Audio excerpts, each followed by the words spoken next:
မင်္ဂလာပါရှင်ပြန်ကြားရေးနဲ့ပြည်သူ့ဆက်ဆံရေးဦးစီးဌာနလူထုအခြေပြုဗဟိုဌာန Community Center တောင်ကြီးမှာအသိပညာပေးတောက်ရှိုးများရက်ကူးလွှင့်တင်ပေးလေ့ရှိရာဒီကနေ့မှာတော့ပတ်ဝန်းကျင်ထိန်းသိမ်းရေးဦးစီးဌာနနဲ့ပူးပေါင်း၍ပြန်လည်ပြည့်ဖြိုးမြဲစွာအင်အကြောင်းအသိပညာပေးတောက်ရှိုးရက်ကူးထုတ်လွှင့်သွားမှာပဲဖြစ်ပါတယ်ရှင်ကျမကတော့ပြန်ကြားရေးနဲ့ပြည်သူ့ဆက်ဆံရေးဦးစီးဌာနတောင်ကြီးခရိုင်ရုံးမှဦးစီးအရာရှိဒေါက်တာတန်းညွန့်ဖြစ်ပါတယ်ရှင်ဟုတ်ကဲ့ပါဆရာမကြီးဆရာမရဲ့အမည်နဲ့ရာထူးလေးကိုလည်းမိတ်ဆက်ပေးပါအောင်ရှင်ဟုတ်ကဲ့ပါရှင်ကျမကတော့တောင်ကြီးခရိုင်ပတ်ဝန်းကျင်ထိန်းသိမ်းဦးစီးဌာနလက်ထောက်ညွှန်ကြားမှုမှမှာတာဝန်ထမ်းဆောင်နေတဲ့ဦးစီးအရာရှိဒေါ်ရင်လဲလဲမုံမဲဖြစ်ပါတယ်ရှင်ဟုတ်ကဲ့ပါဆရာမရေစွမ်းအင်အတိတ်ပဲလေးကိုလည်းဆွေးနွေးပေးပါအောင်ရှင်ဟုတ်ကဲ့ပါရှင်စွမ်းအင်ဆိုတာကတော့ယူပဗေဒသဘောတရားအရာအလုံးလုံးနေတဲ့စွမ်းရည်ကိုဆိုလိုပါတယ်စွမ်းရည်အမျိုးမျိုးတို့အတွက်ကတော့ဘောနော်ကျမတို့လူသားတွေအားလုံးအတွက်မရှိမဖြစ်အလွန်အရေးပါတယ်လို့လည်းအတိတ်ပဲရပါတယ်ရှင်ဟုတ်ကဲ့ပါဆရာမရေကဘာပေါ်မှာရှိနေတဲ့စွမ်းအင်အရင်းအမြစ်များကိုလည်းပြောပြပေးပါအောင်ရှင်ဟုတ်ကဲ့ပါရှင်ကဘာပေါ်မှာရှိတဲ့စွမ်းရည်အရင်းအမြစ်အနေနဲ့ကတော့ပြန်လည်ပြည့်ဖြိုးမြဲမဟုတ်တော့စွမ်းရည်အရင်းအမြစ် non renewable energy နဲ့ပြန်လည်ပြည့်ဖြိုးမြဲစွမ်းရည်အရင်းအမြစ် renewable energy တို့ပဲဖြစ်ပါတယ်ရှင်ဟုတ်ကဲ့ပါဆရာမရေပြန်လည်ပြည့်ဖြိုးမြဲမဟုတ်တော့စွမ်းအင်အရင်းမြစ်တွေမှာဘယ်လိုအရာတွေပါဝင်ပါသလဲပြောပြပေးပါအောင်ရှင်ဟုတ်ကဲ့ပါရှင်ပြန်လည်ပြည့်ဖြိုးမြဲမဟုတ်တဲ့စွမ်းအင်အရင်းမြစ်တွေကတော့ရေနဲ့သဘာဝဓာတ်ငွေကြောင်မီသွေး nuclear စွမ်းအင်တို့ပဲဖြစ်ပါတယ်ရှင်ဟုတ်ကဲ့ပါဆရာမကြီးပြန်လည်ပြည့်ဖြိုးမြဲစွာအင်အရင်းအမြစ်တွေထဲမှာဘယ်လိုအရာတွေပါဝင်ပါသလဲပြောပြပေးပါအောင်ရှင်ဟုတ်ကဲ့ပါရှင်ပြန်လည်ပြည့်ဖြိုးမြဲစွာအင်အရင်းအမြစ်တွေကတော့နေမရရှိတဲ့နေရောင်ခြည်စွမ်းအင်လေစွမ်းအင်စီးဆင်းနေသောရေမရရှိတဲ့ရေအားလျက်စစ်အပင်များမှရရှိတဲ့ဇီဝလောင်စာကဘာမြေကြီးအတွင်းအပူမှရရှိတဲ့ဘူမိအပူစွမ်းအင်တို့ပဲဖြစ်ပါတယ်ရှင်ဟုတ်ကဲ့ပါဆရာမကြီးရေနံသဘာဝဓာတ်ငွေကြောက်မီးသွေးနျူကလ িয়ার စွမ်းအင်တို့ကိုဘာကြောင့်ပြန်လည်ပြည့်ဖြိုးမြဲမဟုတ်သောစွမ်းအင်များလို့သတ်မှတ်ကြပါသလဲဆွေးနွေးပေးပါအောင်ရှင်ဟုတ်ကဲ့ပါရှင်ရေနံသဘာဝဓာတ်ငွေနဲ့ကြောက်မီးသွေးတို့ဟာဆိုရင်လွန်ခဲ့သောနှစ်သန်းပေါင်းများစွာက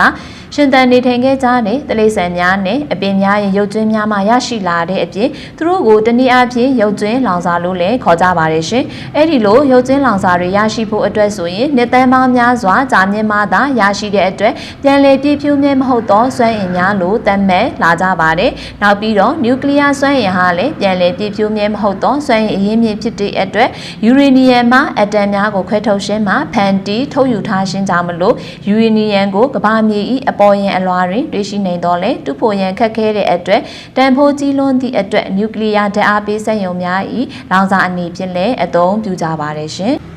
ဟုတ်ကဲ့ပါဆရာမကြီးပြန်လည်ပြည့်ဖြိုးမြဲစွမ်းအင်များထဲမှာနေအောင်ကြည်စွမ်းအင်အကြောင်းကိုလည်းဆွေးနွေးပေးပါအောင်ရှင်ဟုတ်ကဲ့ပါရှင်စွမ်းအင်အများစုဟာနေမရရှိပါတယ်နေမရရှိတဲ့အတွက်လည်းသူ့ကိုနေအောင်ကြည်စွမ်းအင်လို့လည်းခေါ်ပါတယ်နေစွမ်းအင်ဟာနေမကဘာသို့အလင်းတန်းအဖြစ်နဲ့တော်၎င်းအလင်းလှိုင်းအဖြစ်ရောက်ရှိလာပါတယ်နေမနေ့စဉ်နေ့တိုင်းစွမ်းအင်တွေအများများထုတ်ပေးပါတယ်ထုတ်ပေးလိုက်တဲ့စွမ်းအင်တွေဟာလေဟာပြင်းထဲကိုရောက်ရှိသွားပြီးတော့အနှဲငယ်သားပေါ့နော်ကဘာသို့ရောက်ရှိလာပါတယ်နေစွမ်းအင်ဟာတန်ရှင်းပြီးအဖို့အခက်လည်းမပေးရတဲ့အပြင်လူတိုင်းအတွက်လည်းအလုံးလောက်ရှိပြီးတော့မှကုန်ခန်းသွားစရာလည်းမရှိတဲ့ပြန်လည်ဖြည့်ဆည်းပေးနိုင်တဲ့စွမ်းအင်လည်းဖြစ်ပါတယ်။ယနေ့ခုချိန်မှာဆိုရင်ဆိုလာပြားတွေကိုအသုံးပြုပြီးတော့နေရောင်ခြည်စွမ်းအင်ကိုလျှက်စစ်စွမ်းအင်အဖြစ်ပြောင်းလဲအသုံးပြုလာကြပြီပဲဖြစ်ပါတယ်ရှင်။ဟုတ်ကဲ့ပါဆရာမကြီးဆက်လက်ပြီးတော့မှလေစွမ်းအင်အကြောင်းကိုလည်းဆွေးနွေးပေးပါအောင်ရှင်ဟုတ်ကဲ့ပါရှင်လေဆိုတာပေါ့နော်လှုပ်ရှားနေတဲ့အတွက်လေမှာရှိတဲ့စွမ်းအင်ကိုအသုံးပြုပြီးတော့အလုံးလုံးနေကြပါတယ်ဟိုးရခင်ကဆိုရင်အီဂျစ်လူမျိုးတွေ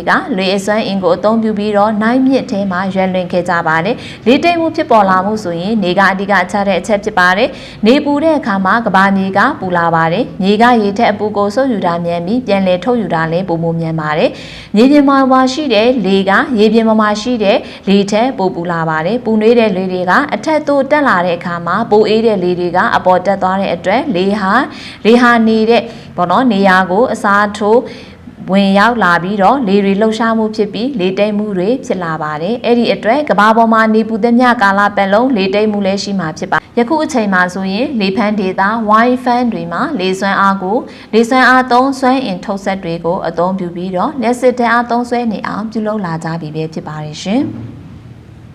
ဟုတ်ကဲ့ပါဆရာမကြီးစီးဆင်းနေတဲ့ရေမရရှိတဲ့ရေအားလတ်စီအကြောင်းကိုလည်းဆွေးနွေးပေးပါအောင်ရှင်ဟုတ်ကဲ့ပါရှင်ရေအားလျှက်စစ်ဆိုတာလှုပ်ရှားနေသောရေမှာထုတ်လုပ်လိုက်တဲ့လျှက်စစ်စွမ်းအင်ကိုဆိုလိုခြင်းပဲဖြစ်ပါတယ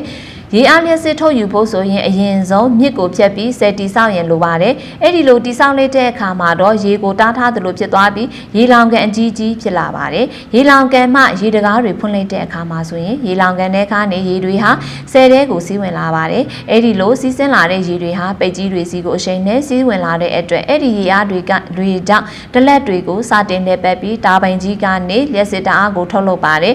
်ရေအားကိုအသုံးပြုပြီးတော့လက်စစ်တဲ့အားထုတ်လုပ်တဲ့အတွက်ဘာလောင်စာမှာမီးရှို့စရာမလိုပါဘူးရှင်။ဒါကြောင့်မလို့လေတူးညဉ့်ညမ်းမှုကိုလည်းမဖြစ်စေနိုင်ပါဘူး။ရေရှိနေသူလက်စစ်တဲ့အားထုတ်လို့ရတဲ့အတွက်ပြန်လည်ပြည့်ဖြိုးမဲ့စွမ်းရည်အရင်းမြစ်ဖြစ်ပါတယ်ရှင်။ဟုတ်ကဲ့ပါဆရာမကြီးအပင်မရရှိတဲ့ဇီဝလောင်စာအကြောင်းကိုလည်းဆွေးနွေးပေးပါအောင်ရှင်ဟုတ်ကဲ့ပါရှင်ဒီဇီဝလောင်စာဟာပြန်လည်ပြည့်ဖြိုးမြဲစွမ်းအင်ဖြစ်ပါတယ်ဆိုလိုတဲ့အထိပ္ပယ်ကတော့ဇီဝလောင်စာတွေကိုအချိန်တိုလေးအတွင်းမှာပိုရအောင်လုံနေပါတယ်တစ်ပင်တွေကောက်ပဲသီးနှံတွေစွန့်ပစ်အမိတ်တွေတရိတ်ဆန်အညစ်အကြေးတွေဟာဇီဝလောင်စာဖြစ်ပါတယ်လူသားတွေအသုံးများဆုံးကတော့ဇီဝလောင်စာကတော့ထင်းဖြစ်ပါတယ်မျက်မှောက်ကာလမှာဆိုရင်ဇီဝလောင်စာတွေကိုအသုံးပြုပြီးတော့လျှက်စစ်တဲ့အားထုတ်လုပ်လာပါပြီဇီဝလောင်စာမှာစွမ်းအင်ကိုဓာတ်ငွေ့လောင်စာအဖြစ်၎င်းအရည်လောင်စာအဖြစ်၎င်းပြောင်းလဲပေးနိုင်ပါတယ်ရှင